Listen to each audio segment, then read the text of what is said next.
Hello everyone, welcome to my channel ProGrugyan. So we are going to create the simple loader using the Tailwind classes. We are going to use an animation classes over here. We don't need to copy any spinner GIF if we are doing the development and we need to display some loader in while performing any asynchronous operation, right? So what we can do is we just need to create a simple div, right? We need to add the class name, right? And what the classes that we are going to use is in the first one is in a border 8. Now we are going to add the border as a red color, right?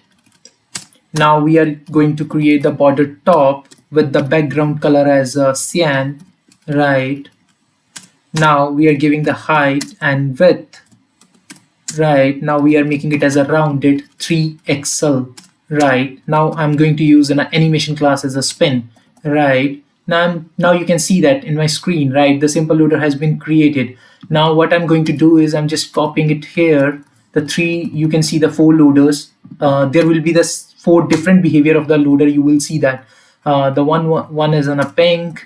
You can see that it's kind of a pinging behavior, pulse, right? The another one is a bounce, right? So now I will show you the another kind of behaviors what you can add, right? So you can remove the rounded over here, right? Now you can see that this is square kind of, right? Now what you can do is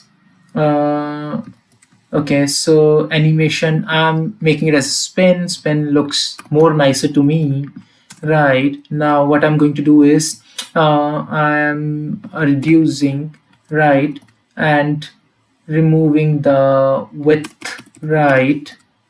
Okay, so okay, I'm just removing the height over here, right? Now you can see that I will make it as a spin over here.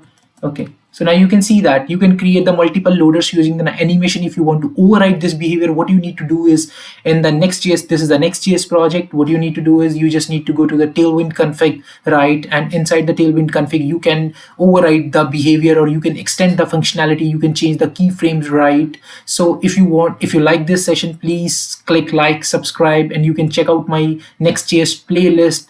And we'll meet you soon. Thank you, everyone. Bye.